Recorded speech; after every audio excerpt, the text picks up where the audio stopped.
You know, I was having a pretty good day. Until I saw this.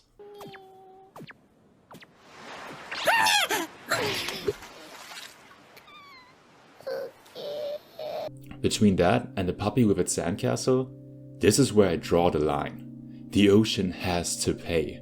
And I know just the way. By playing through Pokemon Omega Ruby using only Pokemon that hate the ocean as much as I do. That means fire types, Pokemon that live in the desert, and the literal sun. I also use level caps, meaning that my Pokemon should never be a higher level than the next gym leader's strongest Pokemon. After successfully gaslighting my parents into moving to Hoenn, I release a Poochyena into the wild, which ends up attacking Professor Birch.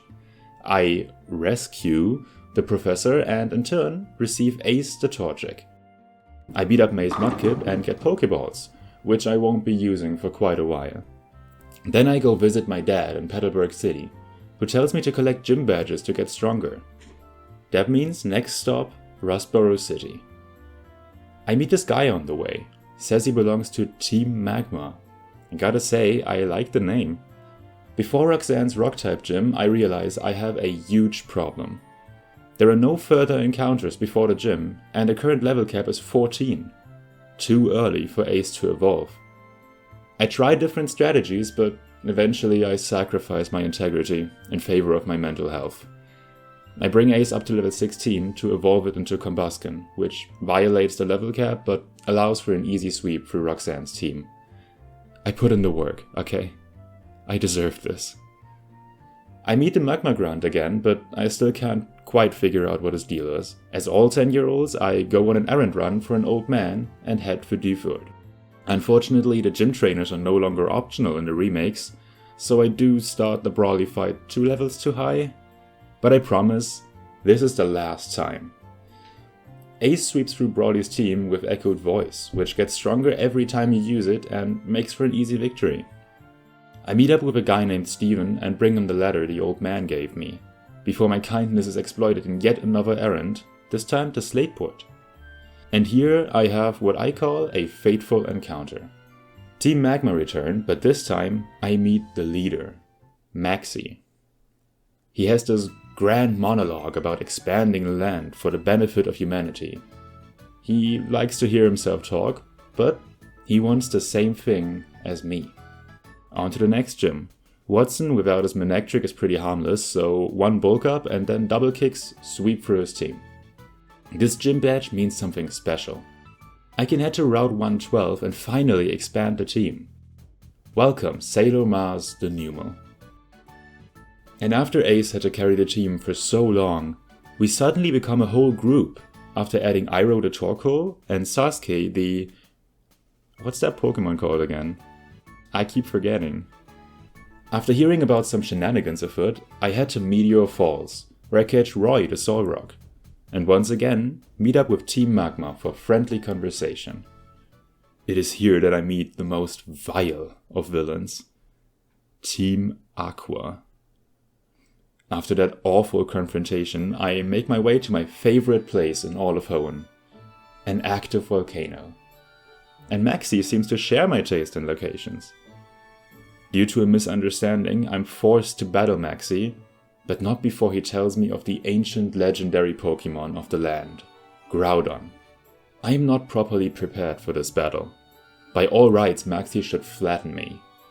However, with a few damage boosts, Ace does so much damage into Max's team that Roy can just finish him off. I'm starting to realize that Maxie is not particularly good with his Pokemon. After that, it's Flannery's gym, which is completely walled by Roy and no big challenge at all. May hands me the Go Goggles, which allows me to get my desert encounters, Natsu the Trapinch and Endeavor the Cacnea, my only encounters that aren't weak to water. After that, it's time to face my father.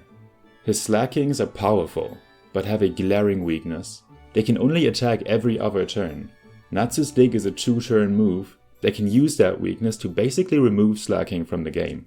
Unfortunately, I can only use Dig 10 times in one battle. That is enough for the first Slacking, but not the second. Ace takes care of Vigoroth, and Roy and Iroh together take out the second Slacking.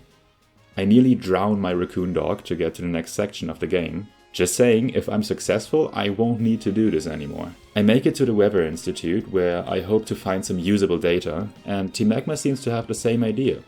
Unfortunately, they once again think I want to stop them. Is there something about my face that says fight me? After that fiasco, I reach the next gym, the flying type gym, against Winona, who has the scariest Pokemon in the entire run, Pelipper. Water and flying is without exaggeration the worst matchup I could face. A Pelipper with Ice Beam can genuinely kill everything on my team. After a lot of training, my team is ready to face Winona. A newly evolved Sailor Mars manages to take out Swallow, Ace manages to take out Pelipper and weaken Winona's ace, Altaria, enough for Roy to come in and finish it off. Her final Pokemon, Skarmory, goes down to Iroh, winning me the hardest gym battle in a long time. Every member of the team had to play its role for this win. Oh, and Sasuke was also there. I head to Mount Pyre, where Azula the Vulpix joins us on our journey. On top, Maxie explains his plan of using the red orb to control Groudon. I think that sounds like a great plan, so I should go after him to see if he needs some help. Especially after a battle, I feel like he can use all the help he can get. He steals a submarine in Slateport to enter a cave at the bottom of the sea to find Groudon. Since I don't know where he's headed, I visit the Magma hideout in Lily Cove City to get more information. However, I am immediately treated as an enemy, and the grunts I meet there seem more like common criminals than people who work for a greater cause. The fact that he runs away from me yet again isn't very convincing either. It is here that I realize Maxie is too incompetent to carry out the mission. I have to stop him and do it myself, or he will ruin everything. I did, however, find a Master Ball in the hideout, exactly what I need for Groudon. In order to catch up to Maxie, my first stop is Moss Deep City. Here, I need to get my next badge. Fortunately, Tate and Liza are an absolute joke in this game, and after taking out Solrock, I can bring in Endeavor because Lunatone has absolutely no way of hitting her.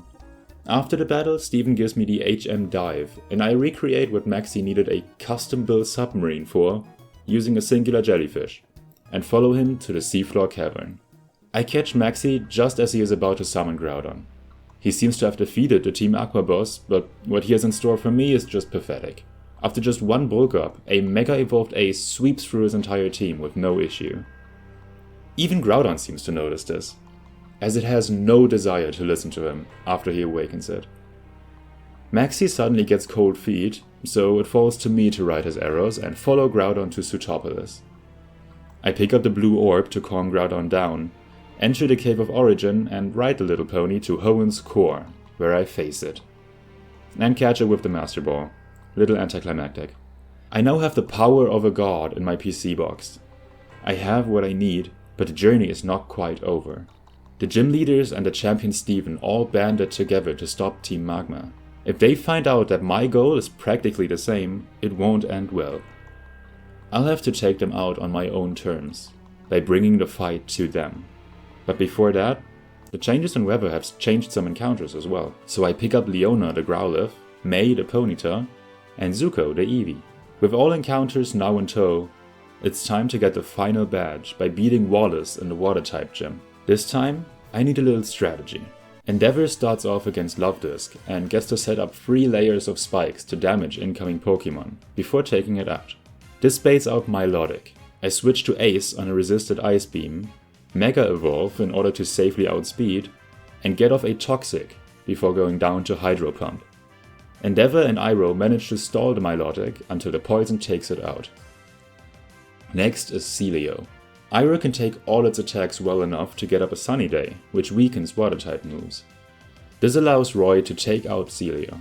Whiscash deals more damage, but Endeavor takes it up with Energy Ball. And the final Seeking can't take an Energy Ball either, winning me the final badge. Now the way to the Pokemon League is open, which means I can take out Steven and his Elite Four before he even knows what is happening. Sydney is a complete pushover. At +1 attack, a Mega Evolved Ace simply sweeps his whole team.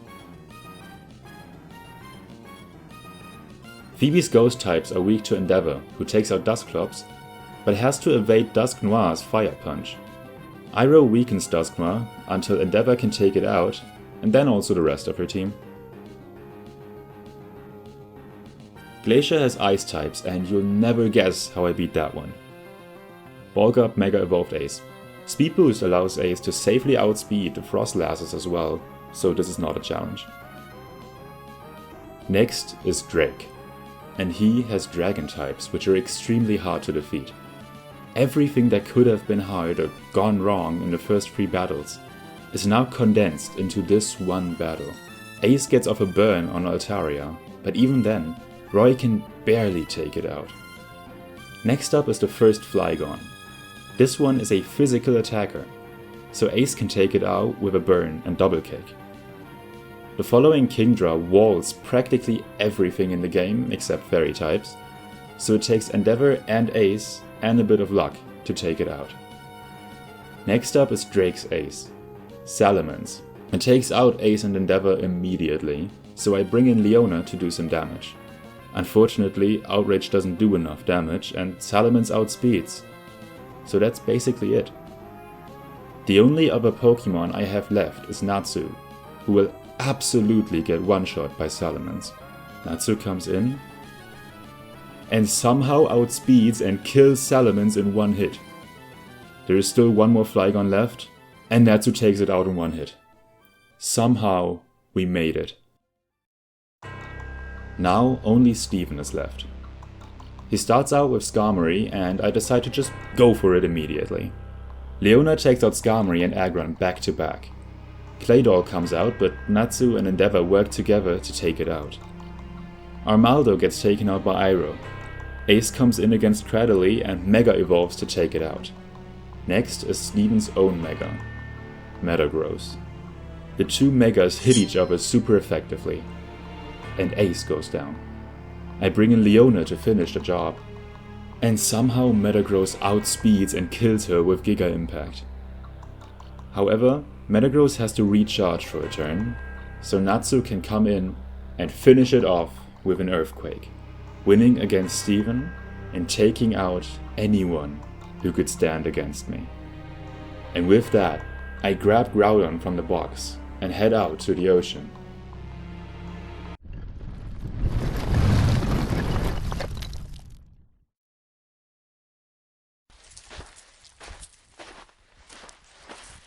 Here you go, little buddy.